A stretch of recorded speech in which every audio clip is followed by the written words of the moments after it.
Yes. Get ready to take control of your own financial destiny. It's time to build your dream business. Welcome to the Empowered Entrepreneur. This just got exciting. With your host, Spider Graham. Your education starts now. Hello, everybody, and welcome to the broadcast. It's Spider Graham, and once again, a rolling podcast to share with you. And this time around, I want to talk about something that I think is incredibly important when we're in business of any kind, but also important in our personal lives, and that is how do we attract opportunity? Now, there's an awful lot that has been written about the idea of the law of attraction, and I'll be honest with you, I think a lot of it is frankly not in my wheelhouse. I'm not necessarily going to believe that somehow the universe is conspiring toward me. Or against me necessarily. I'm not that paranoid either, but I also just think it just because you throw it out there saying this is what I want, that somehow the universe aligns to give you what you need. I wish life were that simple, but it doesn't seem to be that way. However, all that said, all you really need to do is, let's take the universe out of the equation here, all you need to do is change how you perceive your place in the world sometimes, or perceive the opportunities around you. And you can do an awful lot to change your business prospects and how you live your life. Let me give you an example. If you've ever purchased a new car, one of the things you'll start noticing is, hey, look, there's somebody else who owns the same model of car that I have. And you'll start noticing your car is all over the place. Now, prior to buying the car, chances are you'd never looked at it. You never saw that car driving around to the same degree. But now that you have one of your own, you're kind of tuned into it. You know what your car looks like, and now you start to see other people who have a similar car.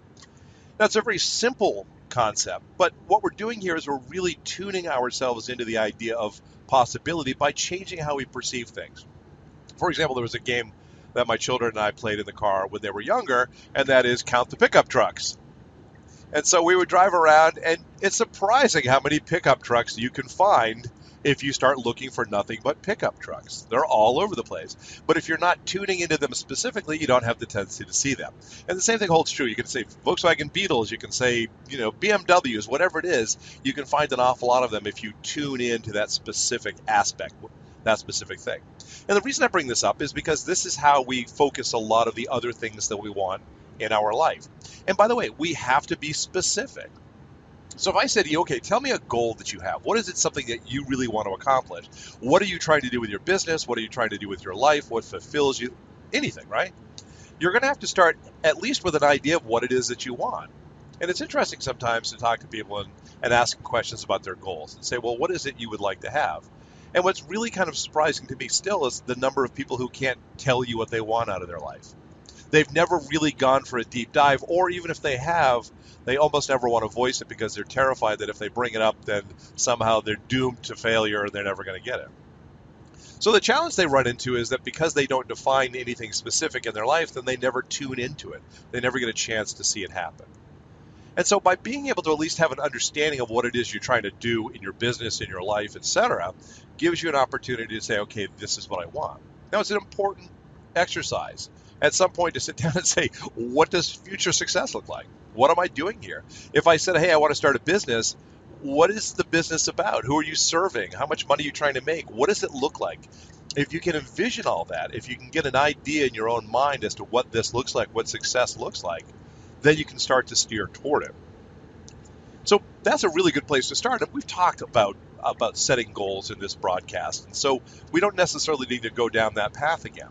But what I do want to bring to your mind is the idea that if you change your perception by setting goals and by thinking about goals and by writing your goals down, by the way, really important, then it allows you to get to a place now where you can do a better job of reaching those goals.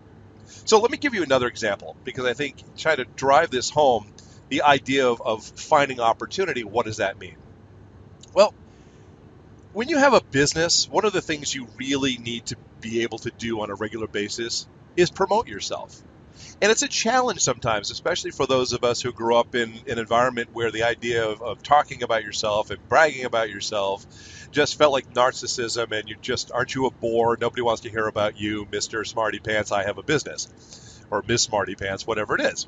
So you have to just kind of get past that and say, okay, part of the role of being in business is I have to tell other people what I do for a living.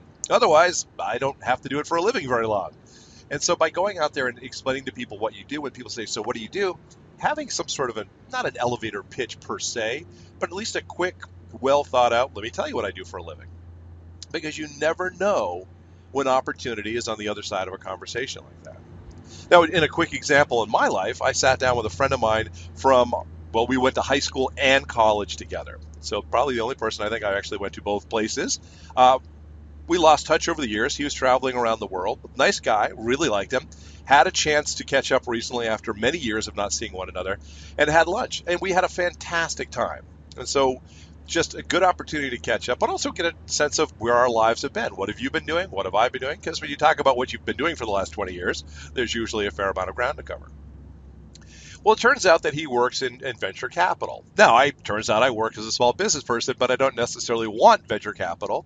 But I would like to succeed without having to borrow lots of money to get there. That's just me right now, right?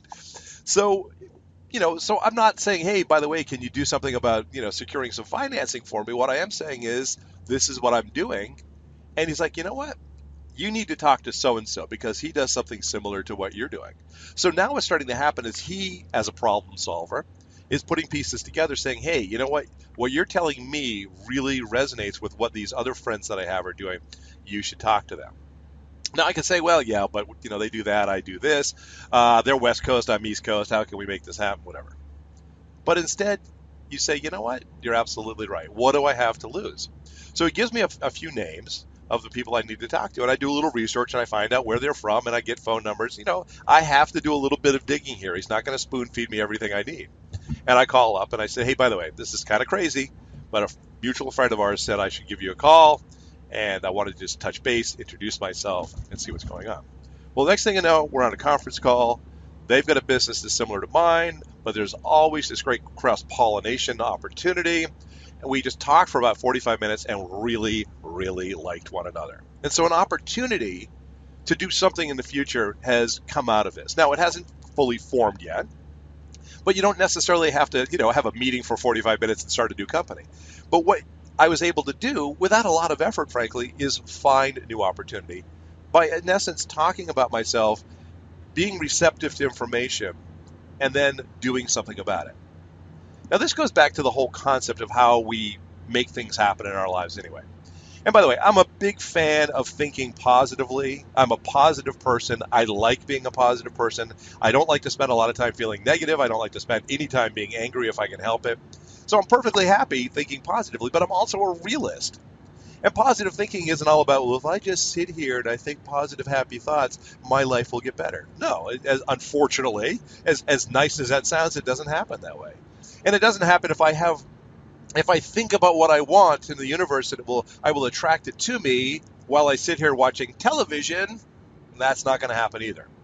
What makes the world go round, what makes things happen, is really being able to tune into opportunities and then take action.